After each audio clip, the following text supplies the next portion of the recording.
안녕하세요. 오늘의 꿀팁을 진행할 건강 한의사 김지희 원장입니다. 오늘 제가 말씀드릴 주제는 녹용입니다. 녹용에 대해서 말씀드리도록 할게요. 녹용은 많은 분들이 아시는 것처럼 그늘에서 건조된 숫사슴의 어린 뿔을 가리킵니다.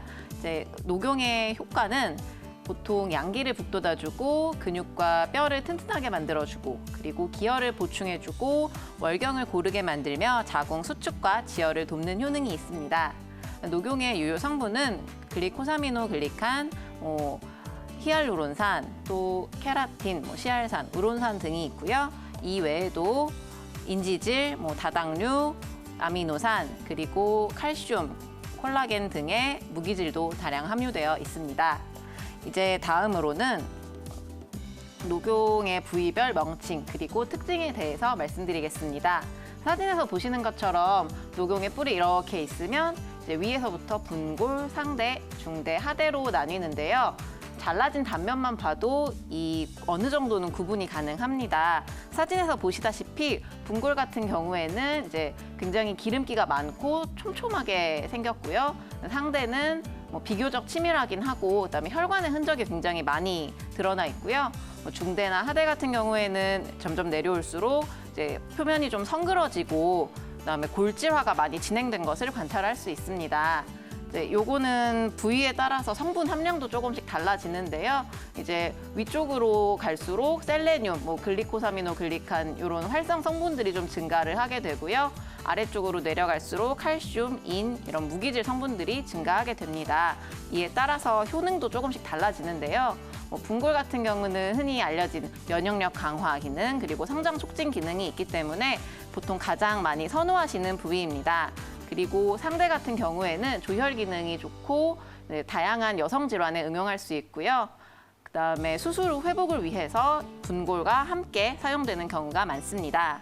그리고 중대와 하대 같은 경우에는 칼슘이나 미네랄 함량이 풍부하기 때문에 관절 재생을 촉진하고 그다음에 골절이나 이런 것들의 치료 효과에 좋기 때문에 그런 질환들에 활용이 된다고 할 수 있겠습니다.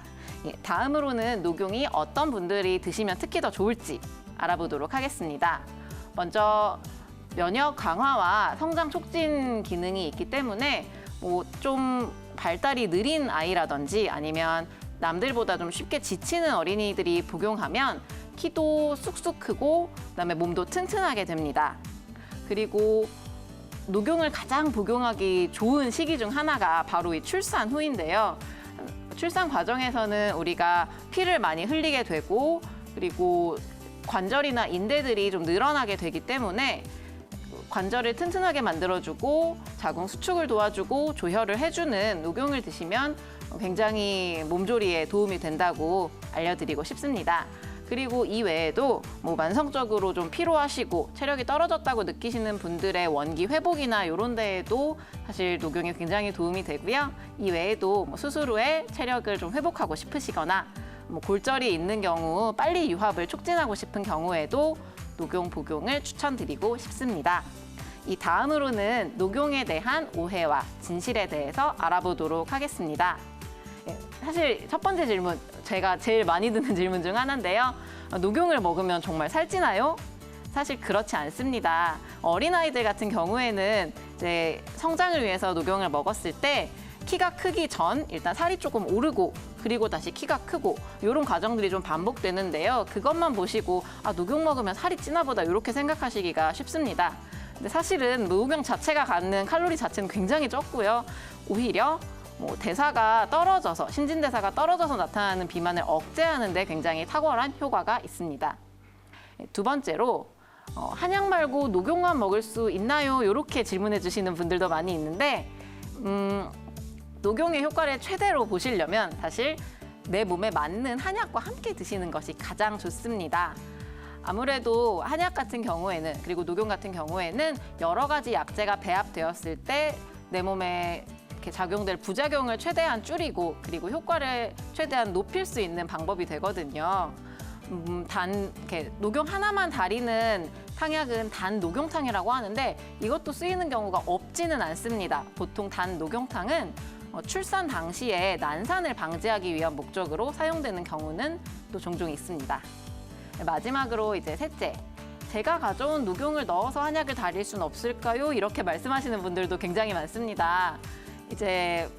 근데 사실은 이제 이렇게 가져오시는, 시중에 유통돼서 가져오시는 녹용들은 식품용으로 분류된 생녹용이 굉장히 많습니다. 근데 식품용 생녹용 같은 경우에는 아무래도 유효 성분이 의약품용으로 되어 있는 것보다는 좀 미달이 되기 때문에 효과도 약간 떨어지고요. 또 이런 동물성 약재는 유통과 이런 보관 과정에서 변질이 일어나기가 굉장히 쉽습니다. 그래서 보다 안전하게 녹용의 효과를 보시고 싶으면 식약처에서 검증된 이제 의약품용 녹용만 사용하는 한의원에서 녹용을 지어 드시는 게 가장 좋을 것 같습니다. 자, 이 다음으로는 이제 녹용을 복용할 때 꼭 상담을 하셔야 되는 분들에 대해서도 좀 얘기를 따로 드리고 싶어요. 녹용이란 약이 굉장히 몸에 좋다는 건 다들 알고 계시겠지만 이게 약력이 굉장히 강한 약이다 보니 또 좀 주의하셔야 될 부분들도 있거든요.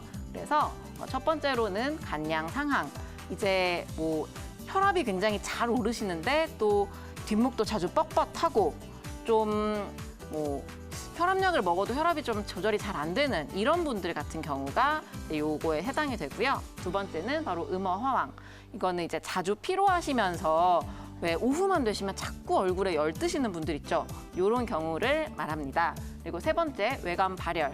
이 경우는 이제 지금 내가 당장 이제 그런 급성 전염병에 걸려서 고열을 앓고 있는 경우, 이럴 때도 좀 주의가 필요하고요. 네 번째, 내열 실증. 즉, 막 체격이 엄청 좋고 평소 체력도 좋은데 좀 변비도 심하고 그리고 더위도 많이 타고 갈증도 많이 느끼시는 이런 경우를 얘기합니다. 그래서 이런 분들은 사실 녹용을 복용하고 싶다면 꼭 사전에 상담을 거치셔서 잘 조절해 보시는 것이 좋겠습니다. 자, 알맞게 쓰면 건강에 참 좋은 녹용. 전문가인 한의사의 진단과 처방과 함께 많은 분들께 건강을 되찾아드릴 그런 묘약이 되기를 바라면서 오늘의 꿀팁 여기까지 마무리하겠습니다. 지금까지 건강한 의사 김지희 원장이었습니다. 감사합니다.